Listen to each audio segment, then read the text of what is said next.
Good evening, boys and girls and all household pets. Welcome to another live edition of the Highbury Squad. This is Lockdown Series, Volume 2. It's episode 64, and it is the inaugural episode of Wednesday Women. And we are very excited about today's guest. Here we go, people.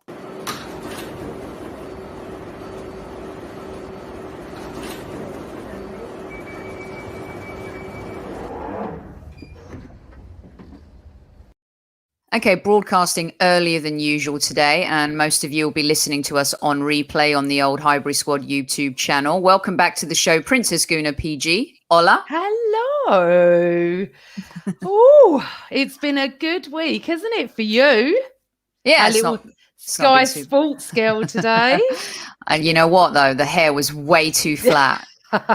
It was way too early. Comments about your hair. It was way too early in LA, and it was way too flat. It's usually more like this. So I that was a faux pas on my part. But welcome to the show, one of my favorites, broadcaster for the Premier League, for BBC Sports, for Prime Video Sports, and also an award-winning podcaster herself, the Offside Raw podcast with Hayley McQueen.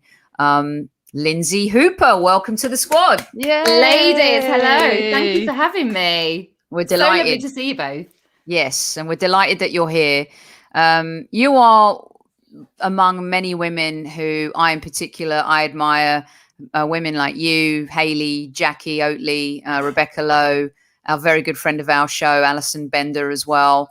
Women who, Kate Abdo here is doing really well. Kay Murray. There's such a great crop of women that are coming to football. But we want to start at the very beginning, don't we, Amanda? We want to take it way back for the squaddies, who probably, some may know Lynsey, some may not. But from her Premier League work will be familiar. So let's take it way back. Let's start at the top. Okay. Lynsey, so come on, tell us, how did it all start? First of all, who do you support? I support Wolverhampton Wanderers. Oh, did the double on us this year. Yeah, I was just going to say, should I keep quiet about that one this year? Okay, so they're my local team. So they were my local team growing up. So you can't hold anything against someone for like their local team. I will reveal there is a picture doing the rounds when I was about 2 or 3 in my family, and I've got a Liverpool football. And I think I was quite keen on Ian Rush at 2 or 3 years old. I thought he was a good player. But my granddad quickly got his hands on me and was like, right, we've got to get to her quick. Because my granddad was a huge Wolverhampton Wanderers fan. And lots of my family support Wolves. Pretty much everyone, apart from my dad, who likes West Brom a little bit. Yeah. But you know what? I love that. I love the fact that you chose your granddad's team, because that's, for me, when I grew up, my dad's team was Arsenal, and that's it. And when I grew up and met other people that supported different teams to their family, it was a bit of a weird one for me. And remember, Lynsey, I don't know how old you are, but I'm 51. I say it every show, but I'm 51. We didn't have social media. 51. She's going to mention Anfield 89 every week to get that response as well. She'll probably mention Anfield 89 10 times. Yeah. Anfield's 89 and I'm 51. Now, the reason I'm saying I'm 51 is for people that don't understand that when we went to football or grew up, we didn't have social media. So you don't know anything apart from your little circle of friends and life. And everyone I knew just followed their dad's, granddad's, brother's team. But it's not been like that over years and years of social media. I find out people have got brothers that support Tottenham and brothers that support Arsenal. And I'm like, this is wow. Exactly. I come across that all the time. When you're doing these features and then you go to a household in ordinary times and half of the house is covered in, like you say, red and white, and the other half just the white of Spurs. And you're like, how is that in one household? I know. How have you got that crossover? But yeah, we've done features like that. And we've had people sat in cafes and they're related and they just decided to go against what their brother or sister liked, just on purpose. Rebellion, Star Wars type rebellion. You know, what's interesting is my dad's a Man United fan. And that's why when I was younger, I didn't get to go to as many Arsenal games, because he refused to take me. And my mum would never take me. And he said, I'm not buying a ticket. I'm not paying to go see the Arsenal. And my eldest sister became a United fan. My brother's a Spurs fan. Very bizarre how that would happen in a household. But so there you are, you're falling in love, your grandpa's team. You're going to games regularly. Is it like a ritual? Are you guys hanging out? Well, What's the scoop there? We didn't have all that much growing up. So I like the thought of a season ticket was, you know, a golden ticket that I don't think I ever felt that I was ever going to get. So I made other ways of doing it. My uncle took me to my first match when I was 8 years old, and I loved it. It was a pre-season friendly against Manchester United. And a friend of mine had a season ticket, and her family used to take me quite regularly if one of them couldn't go. So I used to go to the South Bank and sit in those seats with her quite often. And I would have loved one, but I knew that it probably wasn't going to happen for a Christmas or birthday. So I was a bit of a worker, and like 13 years old, I started doing a job around the local shop, saving up some money, and decided that, you know, if I could, I would try and get a few more tickets to go to Wolves. In that time, I found radio, and I started doing hospital radio, actually. And my dad played snooker with the DJ that was the DJ at Radio Wolves in Molineux Stadium. Oh, wow. And I was like, right, this is it. I can go and watch Wolves for free if I help him. And this is it. This is the dream. So I nagged my dad. Eventually, he got him to take me round, and he said, look, do you want to come a few Saturdays and be a helper, make some teas, help out the commentators, give them the halftime results from the matches going on around the country elsewhere in the Championship at the time, and do a bit of editing of the commentary. And then all the time I got to sit in the Billy Wright stand and watch some epic matches. I saw Steve Bull score his 300th goal against Bradford. Oh, that's awesome. And removing the shirt. He had like a white shirt with biro on. 300. They wouldn't do that now, would they? No. Yeah. What that was must have been, go on, sorry, no, I was going to say like Steve Ball, but then I remember, and then even before that, I remember Wolves is such a good team. Andy Gray, was it Andy Gray? That era, yeah. I mean, they were a really special side. My mum always says what a player Andy Gray was, and you know, he's obviously in the history books. And as any fan of any club, you look into the history. I mean, you know, the fact Billy Wright played there, and we've had some fantastic players that have come through. Stanley Matthews over the years. My granddad always used to talk about Duncan Edwards a lot. So yeah, I've read up about quite a lot of the history to do with Wolves. It's a shame, to be honest with you, Sophie. We've never had the success of the 50s since. But hey, you know, as a Wolves fan, the last 5 years have been pretty good. Yeah, they've been spectacular. And fun to watch, right, Amanda? Wolves have, I mean, not when they're playing us, to be honest. This season's been terrible. Have. Yeah. And the last couple of seasons, you've done so well. You must be so proud of, you know, the team, as you said, because you haven't had the success, have you? You know, no, I've had to live through the double drop where we dropped out of the Premier League, went back to League One. Kenny Jackett helped us get through that. You know, it's been a long, arduous journey, to be honest, as a Wolves fan. And I had a period where I'd just be like, oh, have we lost again? You know, but I was reporting for the BBC doing Final Score at one point, and there was a period where I actually asked, can I not do Wolves for a bit, because it's just horrible. You know, Lynsey, the hospital radio days that you brought up just a minute ago, as we were arcing your career journey here, I used to love being a budding publicist back in the day, you know, / journalist. Just we used to do these things called cinema days back in the day in the film industry, and it was all about regional media, grassroots regional media. And I know that there's a lot of regional media that's part of big media now, in terms of how they get coverage, but those days were really special, weren't they? Like being at that grassroots level, working with the local radio stations, local hospital radio. I just think they were magical days. Oh, yeah. And I wouldn't change it. I wouldn't change a single moment, because I think nowadays, and I think that's also through a lack of opportunity, because a lot of local media, of course, has reduced and gone away. But you have graduates coming out and they just want to go straight to Sky Sports or straight to BT. And you're like, no. You want to do that journey. I mean, the amount that you learn in local newsrooms and at local papers will set you up for life. So if you're a budding journalist, my biggest piece of advice would be just don't rush it.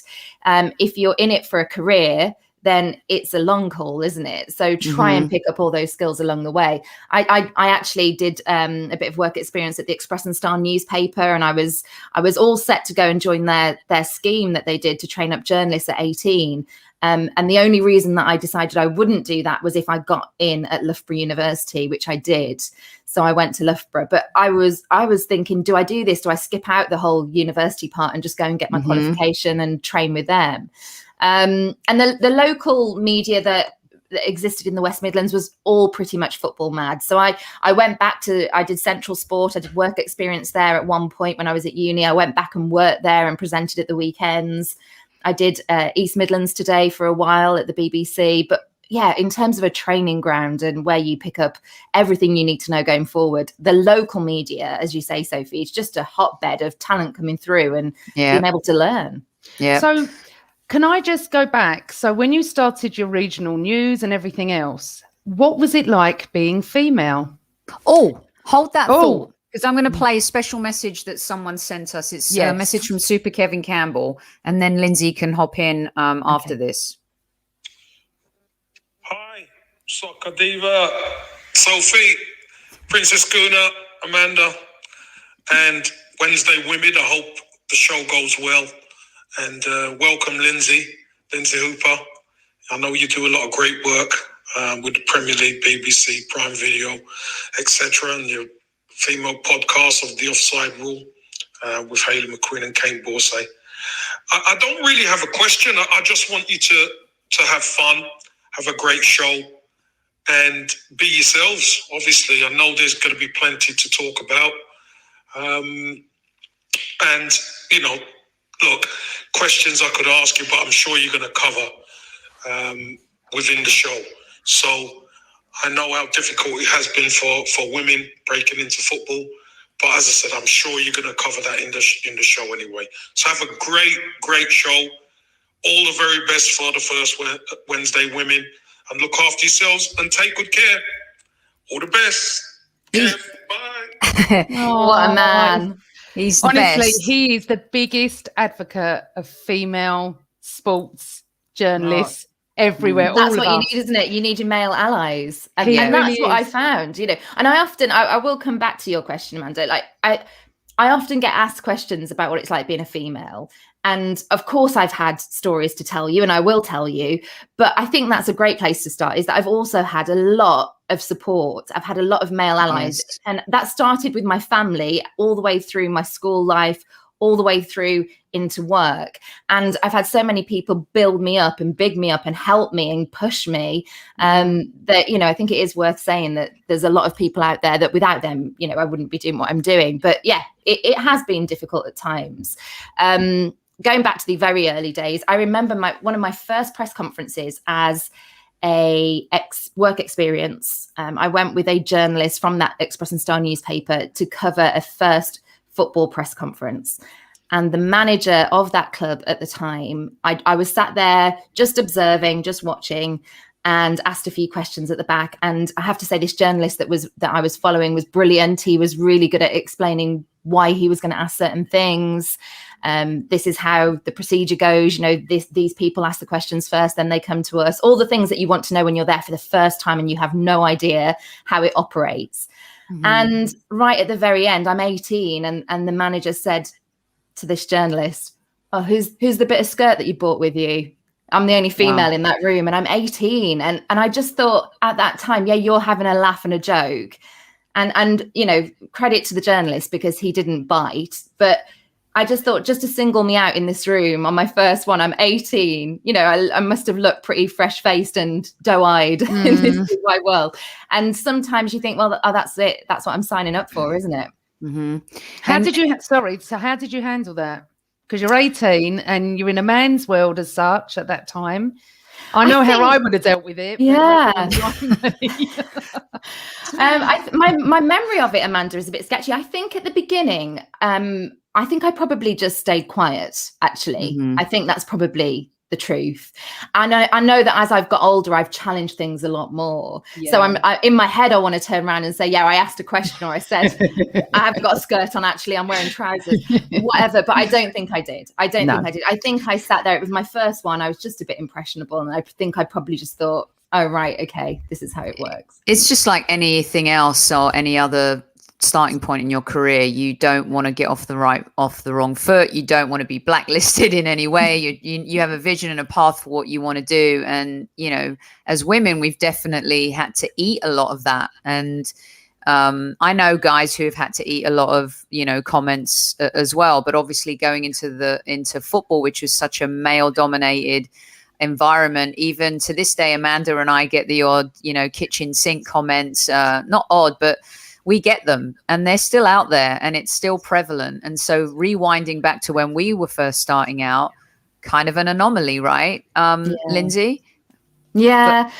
I think the thing is, the world's probably got worse in some ways because of social media. So I didn't have that. You know, would I still be sat here doing this job if I could have been contacted the way that young women coming into this industry can be contacted now? I don't know, because my mom always said to me, she always knew that I was a bit of a talker and wanted to broadcast, but she always said, I don't know whether you've got the skin for it.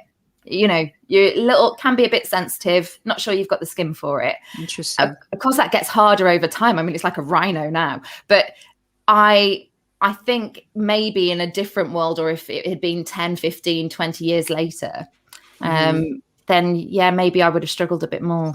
Maybe that's her way of protecting you too, because I used to get that a lot from my mum and dad. Well, you should go do this, and, you know, who's going to hire you for that? Because what they see and what they knew was not what we were trying to do at all. Whereas my mum and dad just went, you'll be fine. It's interesting because I'm not in the media world like you two or anything. I'm just a normal football fan that has gone for 45 odd years to Highbury and the Emirates. So I am just a fan in the stands. There's nothing, I've never done anything media until these podcasts and stuff the last 10 years or so.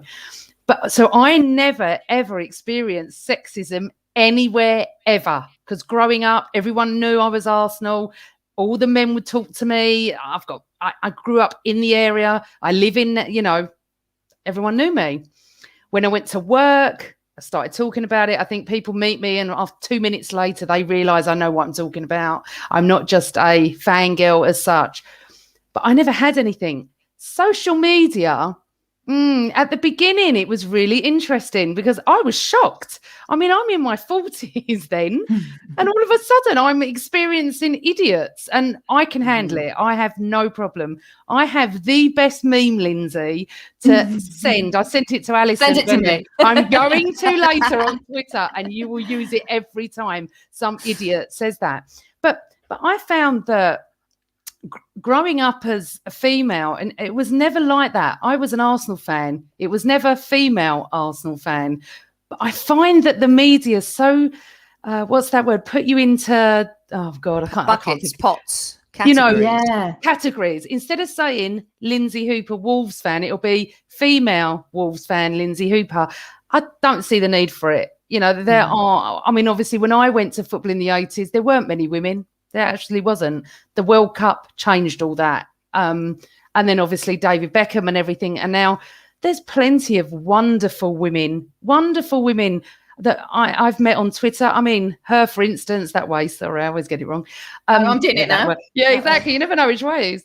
You know, that want to talk football to the point where we're just, and I don't want to say this, but we're just like men when we talk about football. You know, we're no different. What it was.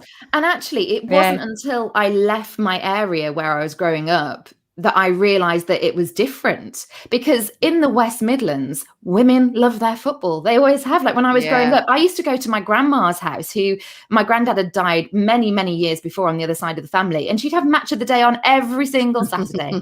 Every single one. I would say that's more Midlands and North. I'm trying not to carry. Yeah, I mean, my mum hates football. My dad's in the chat at the moment. I can see him, but my mum, no, it wasn't like that. But let's find him. There he is. He said he loved the lipstick that I had on Sky Sports today. I love it. Look, it nearly mentions me. Hello, Dad. Hello, Dad. Lynsey, when was your big break then? When did you realize you've done the local, you've done the hospital radio, and then all of a sudden something happens, something clicks, and it's like, okay, you know, this is going somewhere. When was that break for you? Okay. Well, there were 3 moments in my career, I think, that I had a lot of luck, and the luck came with the radio side. So when I was doing radio, and because I'd started so long at 13 doing all this hospital radio, I went and did student radio at uni. There weren't at that time many women on radio. There weren't many female voices. When I grew up listening to Beacon Radio, as I did in the West Midlands in Wolverhampton at the time, there was a lady called Davinia Palmer. I think her name was Palmer, Davinia Palmer, who did an evening show. And I used to listen to her and think, wow, this is what I want to do. I want to be on the radio. So that's what my initial spark was for. It was for broadcasting on radio. Nice. And when I went to university, because I'd done all of this work sort of at home in community radio and things, they had a student radio station. And on the very first week that I arrived at university, they gave me a show. They made me the program controller so that I had to book everybody else in. I didn't even know anything about it. And in that very first week, they had what I didn't even know what it was. It was called an RSL license. And it meant that student radio station for 1 month broadcast in the local area, which usually it would just broadcast to the students, but every year they managed to get this RSL license. And I happened to join uni, unpack my bags, go and do a show, and would you believe it, but a local radio station listened in, were after a female, and rang into my university and said, who was this girl that was on at 5 o'clock this afternoon? And the person that answered the phone said, I actually really don't know because she's brand new, but I will try and find out. So thank you to Kate Cocker, because she was head of media at the time. And she got in touch with me and she said, you've had a phone call and like they're after someone to be an out and about reporter on the breakfast show. So instead of going and doing a bar job, I went and did that. Oh, but wow. I did get up at 10 to 6 every morning as a student to go and do that in my first year at uni. But I bet you loved that though, didn't you? I mean, instead of getting the bar job, I bet you loved it. It's just, listen, sometimes it's not what you know, is it? It's who you know. If someone hears you and that split second, it's like a sliding door moment, isn't it? Yeah. And then moment 2 came. So I stayed at that radio station. It was called Oak FM. So I did the breakfast show the first year. I got a weekend show, a Saturday afternoon show. That was my first very own show on commercial radio. Wow. And I think I got something like £30 to do this show. Epic. And I loved it. And I did that show and I befriended a lot of the other DJs that were on the station. And one DJ in particular called Phil took me under his wing a little bit. And he was like, look, we'll make you a demo. We'll get you something for something else. So they came back and said, oh, for your second year at uni, would you like to do the late show? So I did the late night love songs. And I managed to negotiate it that I would have Friday nights off so I could actually be a student. So I did Monday to Thursday live and I pre-recorded the Friday show. And then in my final year, Phil, who helped me put this demo together, gave me this cassette. And again, being so naive, he gave me this cassette and he said, look, I know that you're after some other work. I would send this out, try a few stations in Nottingham or in Leicester, because I couldn't carry on working every day and do my final year of my degree. So I just wanted to go back to doing a weekend show. And I sent this one and only cassette that I had. I didn't make a copy of it. I sent it to a gentleman called Dick Stone at Trent FM in Nottingham. And he rang me and he said, right, I quite like this. Come and have a chat. And I went and had a meeting and he gave me a Saturday show. And it was the same money for doing that one show that I got for the whole week. Wow. The year before. And I was like, well, this is great. Now I can just do a Saturday, focus on my studies and do that.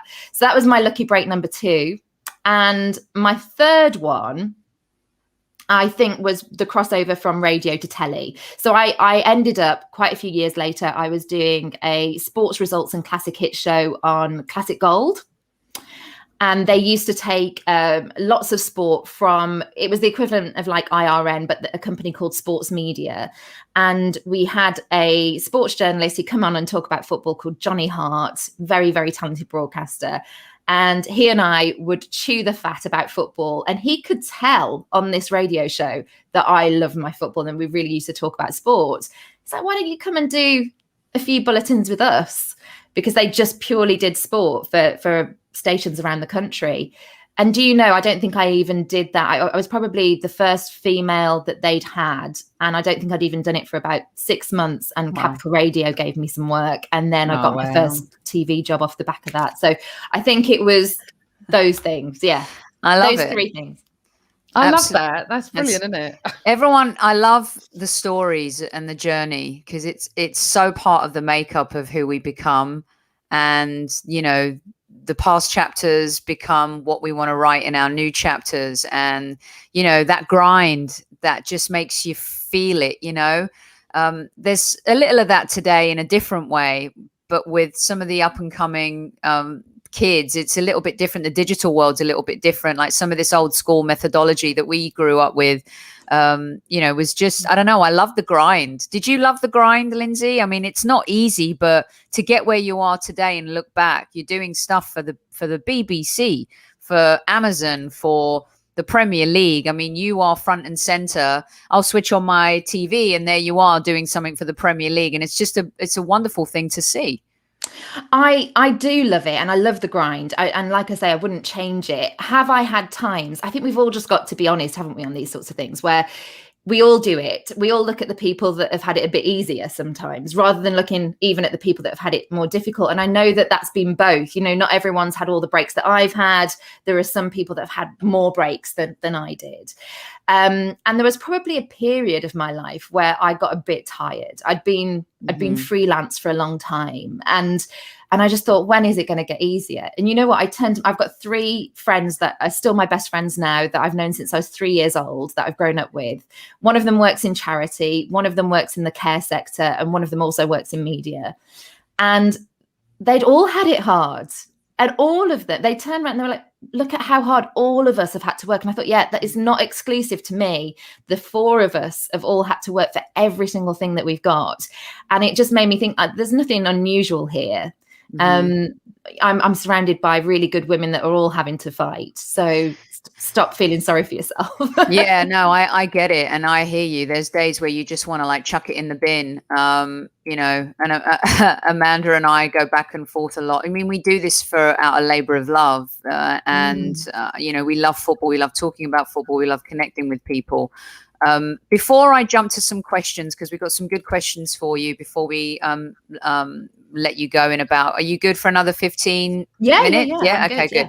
So do you prefer radio or TV? Ooh.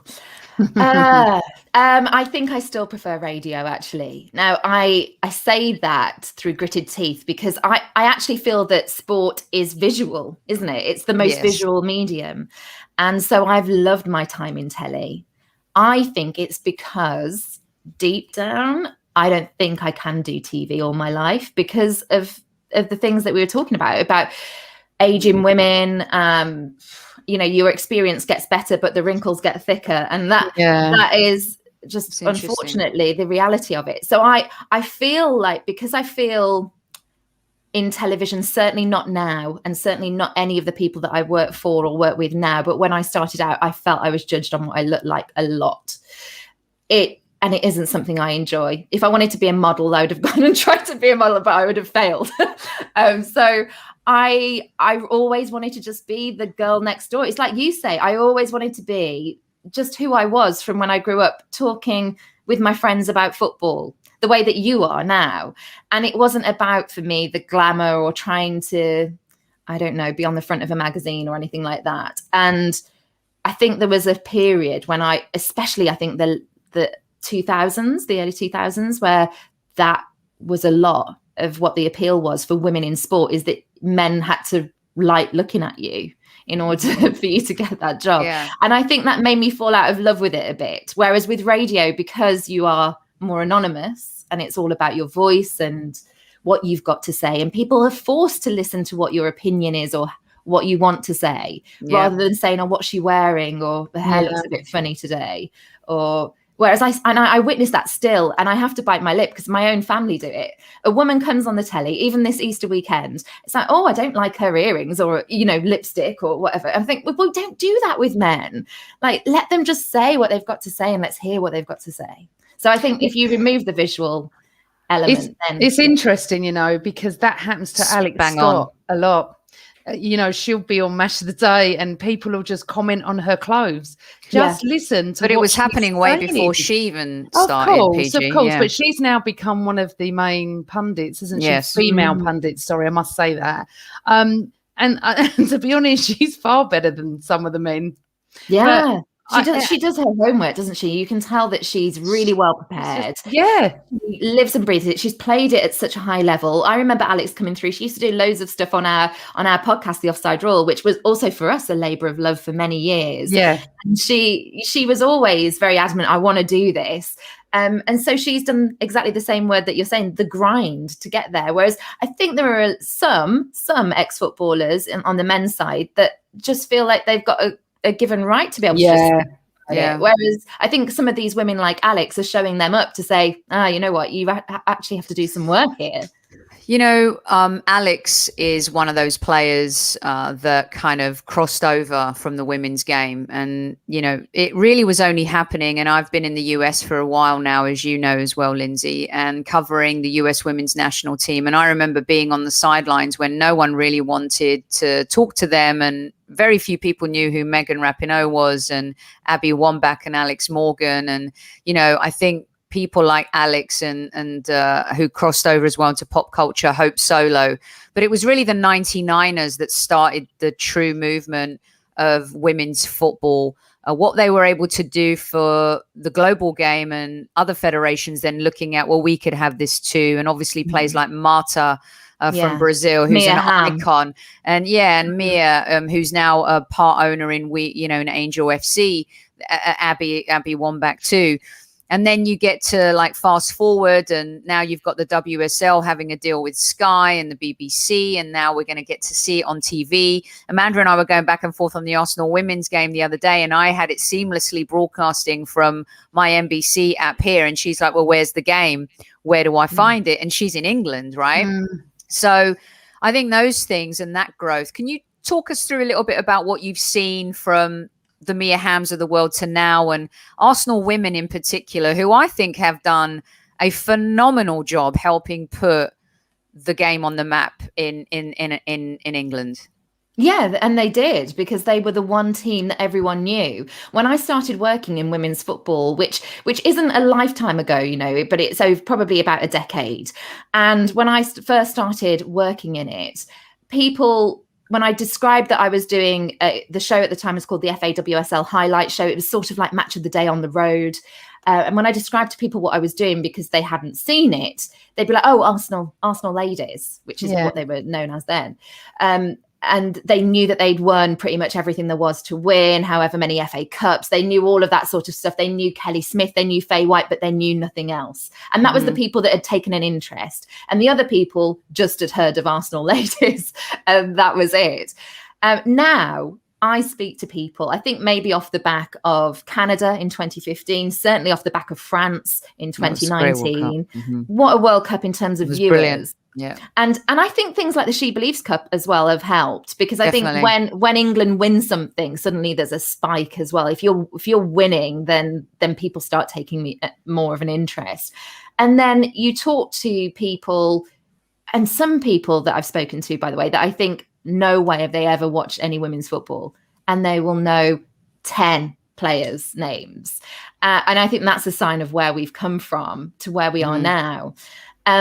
A lot that was leveled at me probably about 5 years ago was, it's not for me, Lynsey, because you have to remember that a lot of the following that I had was from the men's game. And I would be posting about women's football and it would be like, it's just not as good. It's just not as quick. It's hang on a second, right? They're not even fully pro yet. You know, a lot of the teams that were operating weren't even full time in the top league even as early as 5-6 years ago. They weren't. And you're trying to compare like for like with the Premier League. Hang on. You know, so I think as we've seen the professionalization of the game and the standards now that we're seeing, the world is our oyster in terms of where the women's game can go. Everyone as well knew about the US team. They were better than the men's team. And they were like, yeah, but that's just over in the US. That's not going to be here. You watch it, it will be as good here, because we're still playing catch up. Yeah. But I feel like the facilities now, you look at, 1 year ago, before Spurs got promoted, they hadn't even got proper training facilities. We've all seen the letter that the players at Birmingham have written to the board this week because of the poor facilities they've got. 1 year on, and Spurs take it seriously, and now they have, all these training facilities, and they're on the same site as the men. Leicester City women who've just got promoted, they've got the old men's training facility. Suddenly the standard is going like this. Arsenal always been at the forefront of it, always had shared facilities, always set that standard, and no one should ever forget that, because everybody else that's following through, like you say, Sophie, it's because of teams like Arsenal that took it serious from the very start. Yeah, it's been great to see. It's really interesting you say that, because I can back that up 100%. A lifetime ago in the early 90s, I think it was the early 90s or mid 90s, I did this little TV program, Don't Ask, and I had to go and train with the Arsenal women. I can't play football, by the way. It was a feature, and it was done at Highbury. I was on the pitch, and I went in with the Arsenal ladies into the training grounds. I was talking to Kev about this the other day. I think it was underground. Actually, sorry, I was talking about it at work. There was a training facility under Highbury, or next to Highbury. I can't remember. Sorry, it's quite a while ago. And I stood there in my little Arsenal top and my tracksuit, and the women were training. And I was off the ilk. I only watched the men's game. I'm not. That's great, lovely, but I'm that side. And I thought, well, women playing football to that level, this was 90s. They kicked a ball so hard, I could not believe it. I was like, I was enthralled watching them, how skillful, how fast, how strong they were. Completely changed my mind about it. I didn't go near them. I was too scared. Oh, yeah. They're absolute ballers. It's crazy. They were absolutely. Before anyone was talking about women's football, you're right, Arsenal did lead on that. They gave them great facilities, great training, and it was amazing. I was so naive to how they could play. Honestly, Lynsey, I don't know who it was, kicked a ball. It's probably Rachel Yankee. Yeah, probably. Well, it was like the 90s. I swear I was looking at it thinking, oh, my life, you remind me of Bergkamp. It was like, it was amazing. It was just fantastic. Amanda, we have a striker right now who could actually probably play up front for the men's team. And I think you know who I'm talking about. She's unbelievable. Yeah, Miedema is unbelievable. She's in the Messi, Ronaldo. She's just donk, Miedema, Knobs. I mean, we've got put her in on Thursday night. I know, I'd love to put her in. Right. We're going to get Lynsey out on a few questions.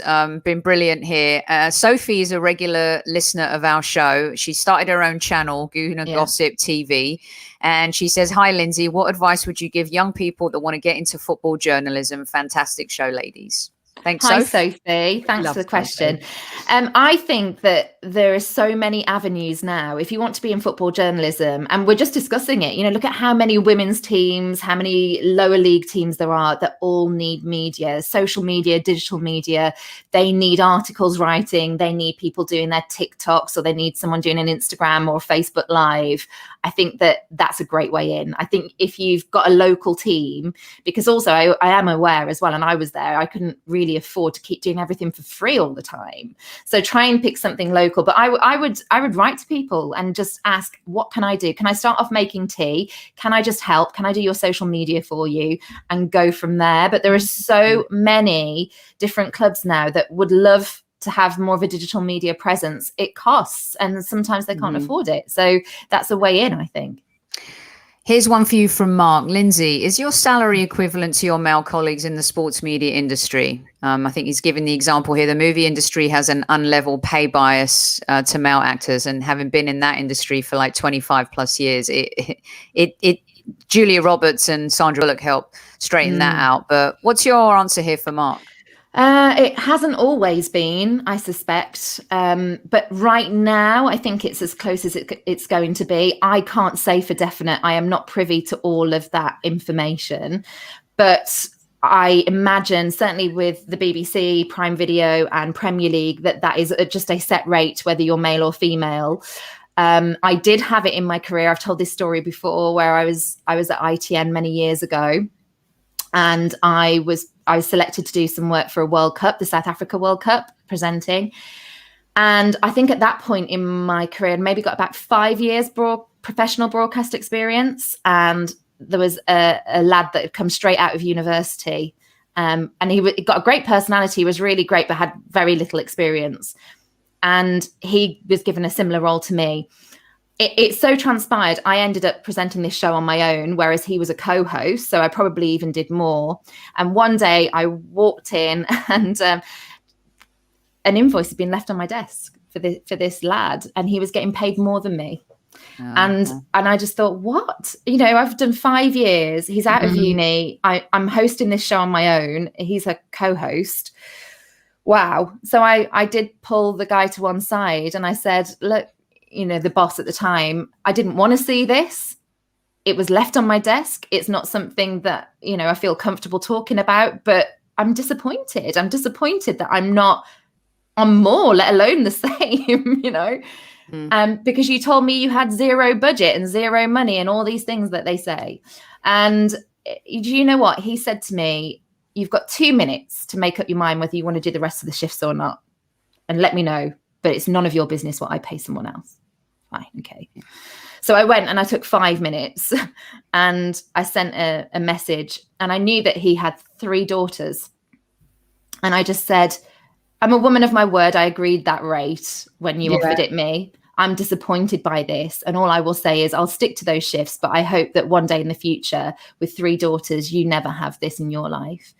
And he sent me an email pretty much straight back and said, I've backdated your pay, and matched it to the wow. Woo, girl power. Yeah.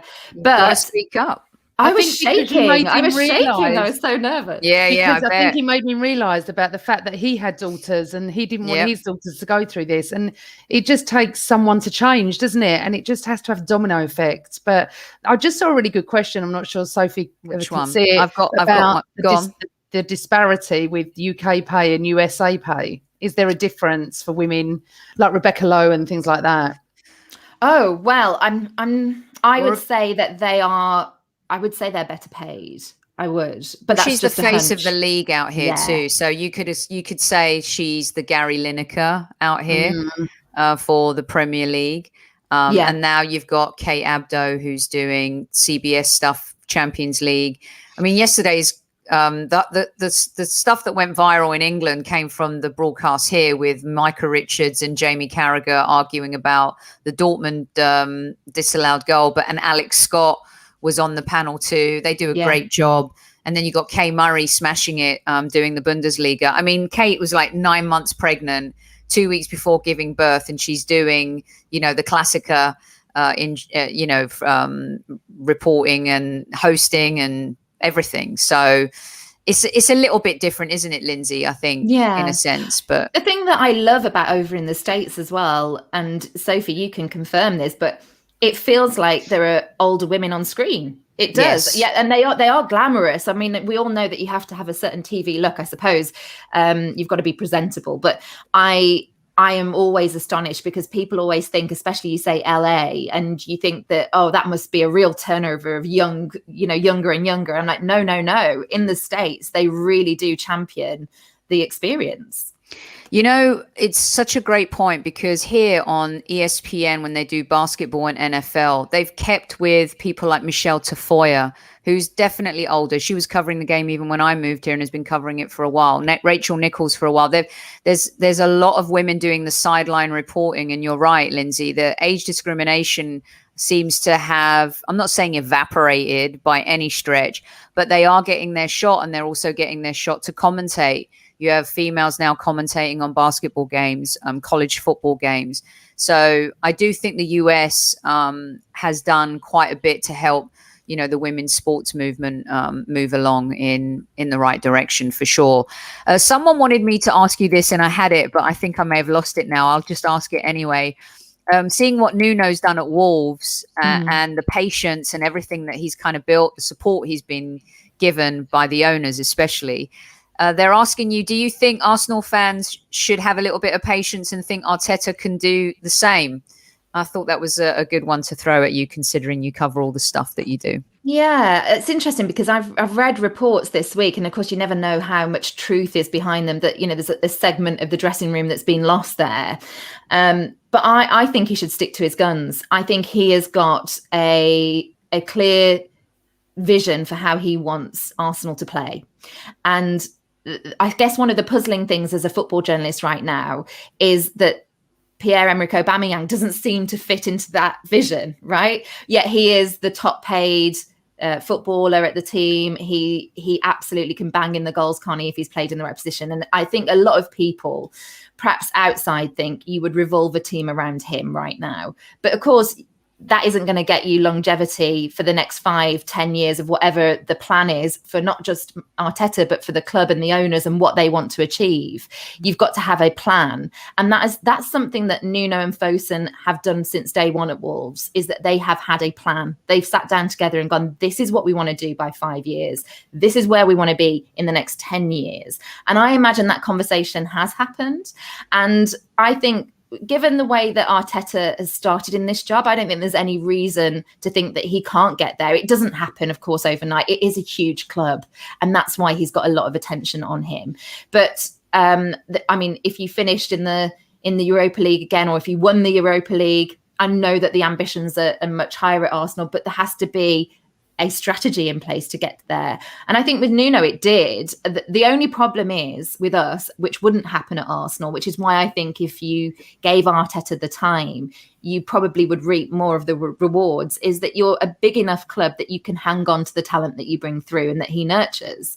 You can hang on to those wages. Whereas I think at Wolves, we're going to be a bit of a feeder club. I think Neto perhaps will go this summer because he's been fantastic. We saw Diogo Jota go to Liverpool, Neves and Traore, a couple of others that you just think, wow, are they going to be able to stay at Wolves much longer? It seems like our club is all about bringing through the talent. We know the links with Mendes as well, and the Portuguese talent that we've got at the club. It's a completely different ball game at Arsenal. It's a different a different mission that he's on to what Nuno is. So I don't think you can really compare too much, but I would say that it's all about the strategy. And if you can at least follow that blueprint, then I'd be encouraged. Dying to jump in here. Go on. Because though I have a slightly different view to you, or ever said that about Aubameyang, he is 100% in Arteta's plans, 100% in his plans, because of when we went to extend his contract, that was down. Arteta would not have, if he didn't want him, it wouldn't have happened. Unfortunately, it's down to Aubameyang this season, Lynsey, that we have not seen him. He has played in his position. He has played in the other position that he played well in. Sophie and I used to argue at the beginning of the season. I wanted him central. He's played central. He's not done it there. He's just having a torrid time. But he was and is 100% in Arteta's plans. I don't know if that's the case anymore.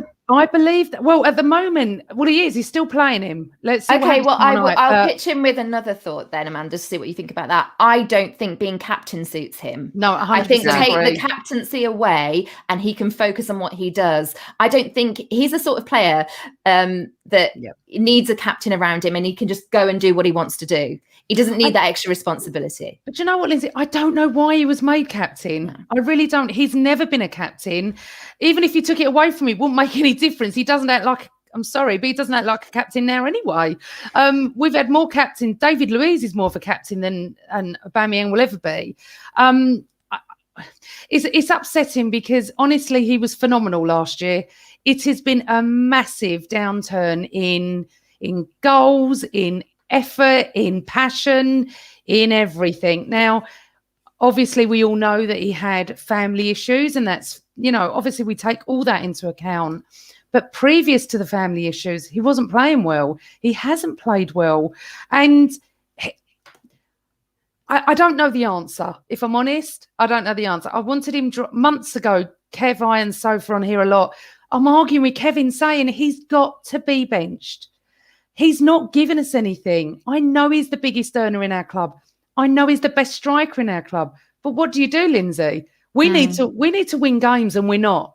You know, we have got the most important game of our season tomorrow night. He has to turn up. The team have to turn up. I hope he doesn't start. If he does start, he's got to turn up. He cannot play as badly. To be honest, they all play badly against Liverpool. But I believe he was, and I say is in Arteta's plans. I don't see it as, but how it's coming across, because he's not doing the business. I think the North London derby incident changed everything for Arteta. I think he saw Aubameyang in a different light after that. I think he was very disappointed that even happened, and quite shocked, actually. And I think the team's fallen to a bit of a low since. Aubameyang's thrown his toys out the pram. He's not happy. He's not the same player.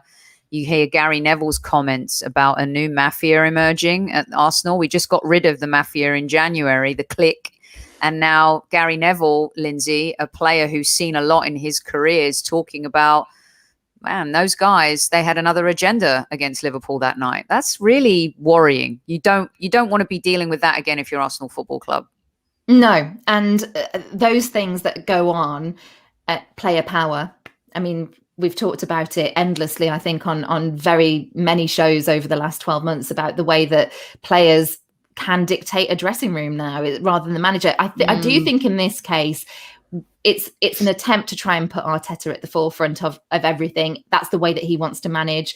The likes of Pep and Klopp and all of the managers that have been really successful in recent years tend to be more of dictators, don't they? Mm-hmm. And that's helped, because otherwise, you know, I don't really know. When you come to Aubameyang, you say about the start of the season, I don't know whether it is that he's completely lost his way or whether there was a little bit of protest in there, Amanda, if I'm honest, because when he was played in all these different positions, I wonder if Arteta thought he was more versatile than he is.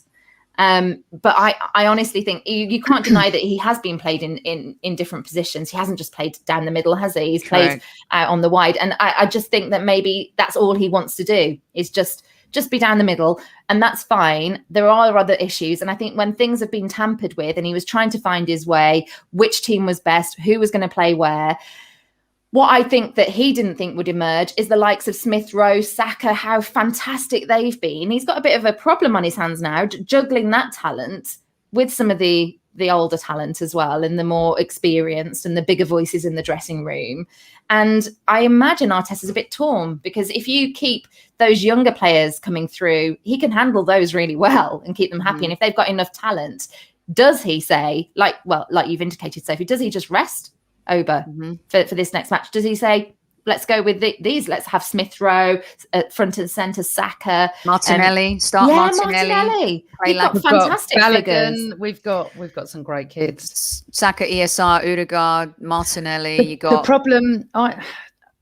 Sorry, Lynsey, I sort of disagree. I don't want to. That's fine. You're our lovely guest, but I think he managed. I think what he did on the North London derby is quite split between the fans. I'm totally behind him. If your player is late, we need discipline. We haven't had discipline for years, and we need that managerial. I agree with the discipline. Like George Graham, yeah. And I don't believe that it affected Arteta in the way people think it did, because he came out the next day, was laughing, he was joking. I know, obviously, that's for cameras, but he played. Arteta said it's over. We move on to the next match. I think with the kids, Arteta realises what he has there, and he's managing them, in my eyes, really well, although they're injured. We don't have a great big squad that Arteta can rely on to get us through that are decent. That's it. End of story. I've seen people on the comments here saying Aubameyang shouldn't be anywhere near our squad. Unfortunately, this is where it's going. I would sell him in the summer. I know, but because without the ball, it doesn't give us much. And what you were saying about, well, maybe he was played on the wing too much, or the centre. He scored so many goals on the wing, and he was scoring phenomenal goals. But I believe his best position is central. I've always said that. But I don't know where he nearly won 2 golden boots playing on the left. Absolutely, and I agree with that. But I still believe that it's just excuses. We're excuse FC sometimes. It's just ridiculous. I know. See, as you can see, me and her argue about this. Until that culture changes, it's never. We're never going to change. We're never going to evolve. No, but he doesn't even give us anything on the wing anywhere at the moment. No, but we need. Amanda, I think we need to get rid of the last few Wenger players. In order for this Arsenal to re-emerge and given a rebirth, a reboot, and be revitalized, all the re-words you can think of, Lacazette's an asset. You're going to get something for Lacazette this summer. Aubameyang, I'm not sure at this point who would pay for him, who would take that on. I'm hoping Aubameyang's not going to come be like the Ozil situation with the click. I just don't want that. I've never seen him like that. But anyway, listen, we've got to let Lynsey go anyway. We've really hogged her. We've really hogged her time. That's fine. No, I love it. We can always talk about football, and it's interesting. You guys are right at the heart of the club as well. So it's interesting to hear what your thoughts are about that. I mean, Oba, I do think that perhaps it's time for him to have a bit of a rest from the squad and just see where you go from there. We'll get you out on this very last question, seeing as I'm based in the States and our second highest listenership comes from the United States after the UK. Folks already want to poach you, Lynsey. They want you to come here in the US. Would you ever consider a career path here in the United States? Yeah, I would actually. I would. I mean, obviously, there's so much that you have to bear in mind with that, with your family and your other halves, and whether they would be willing to do the move too. But I would love to. I actually met. I went out to LA. It must be about 7-8 years ago, and met with someone at Fox Sports because I was interested in finding out more. So yeah, it has always been there. I'd have to do, if I did move out of England, it would have to be English speaking. I'm awful with languages. So unlike the talented Kay Murray you talk about, who can speak Spanish as well, I've got no other languages. So it would have to be somewhere like the US. I think. Nice. Very cool. Well, we'd love to have you, and you've been a superb guest, and we're going to have to do a part 2 with you because there's so much to talk about and so much to say. What is the one thing we haven't talked about that you'd want people to know before we let you go? I suppose the offside rule, we're like you, we started off as a labour of love, but if you like your WSL, we have a WSL edition for that podcast. Do check it out and see whether you enjoy that. Everything analysis wise, because what we wanted to do was treat the women's game exactly the same way we treat the men's. Is my time up, Soph? No, that was you know what it is? No, mate, you carry on. It's my alert because I'm doing the US women's national team presser after this. I forgot to put it now that. There you go. To put it on mute. So no, keep going. And then we also have a Thursday offside rule pod as well. It's great. And that's all Premier League focused mainly. But the one with myself, Kate and Hayley, that's been going for nearly a decade now. And it was one of those shows that was there to highlight women having an opinion in football, just like you guys have been doing, and we've been having a chat. I love it. I still feel really as passionate about it as I did then. So that's the thing that I would like to shine a light on. I love it. And then you can find, give us the handles for the pod, because I'm sure a bunch of our folks are going to sign up for the Offside pod for sure. At Offside Rule Pod on Twitter. You can find the show wherever you get your podcasts. If you put the Offside Rule in, it should come up. And we're on Instagram as well, Offside Rule Pod. And you are? And I'm Lynsey Hooper, but Lynsey with a Y, L-Y, like you've spelt it on the tracker at the bottom there. That's right. We'll put it in our descriptions and stuff too, so people there can are a million ways to spell Lynsey. Well, listen, thank you so much for your time. You've been absolutely brilliant, and we appreciate you. Thanks for coming on, and we look forward to the next time. Thanks for being our very first guest on Wednesday Women. I'll be back. Bye. Thanks, Lynsey. Bye. Brilliant stuff, PG, from Lynsey. Love Lynsey. Fabulous guest. Yes. Our first Wednesday wisdom lady. Yes. What show you've called it. Amesy, no, there's no Sophie time because I actually have to go off and do other work too. And I'm determined to get it in under the hour mark tonight. And I'm going to do it really quickly because you know what, PG, not sure if you've had your secret buyer buy your ticket yet.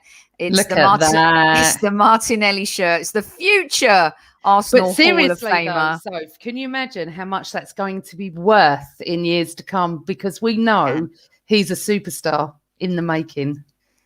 He is. Newman, yes, you can. You can always be on Wednesday Women. You're already on it already. Yes, so go to footballprizes.co.uk to get your free ticket for this beauty from Gabby Martinelli. Hopefully he'll be banging in some goals for us before the end of the season. I'll post the Sky Sports thing that I did earlier today on our YouTube channel. You'll be able to see that tonight. And until tomorrow, we'll be back for the post-game show. Big day tomorrow, people. Oh, my God. Right, what's your prediction? Let's do it. Damn it. Now, it's going to go 1.0. Okay. Go on. I am going to, if he plays Martinelli and if he plays. Here we go. Cedric left. No, you can't do that. Okay. I'm going to go 2-1 Arsenal. Okay. I'm going 2-2. Now, can I just ask a question? Because I don't know. Is it away or home? We're playing at home. Right. 2-2, which isn't very good. Because we don't want them getting 2 away goals. But listen, they're a very dangerous team, PG. Yeah. And they're a little bit dirty. And like you, it depends on the team. Because we have to turn up tomorrow night. My God, I wish I was going to that stadium tomorrow night. It would be rocking tomorrow night. It really would. But we're not. We're all going to be sitting at home watching it again on the TV. So, but here's the good news. Tell them the good news. Who's going to be in company with them afterwards? Us. Are you?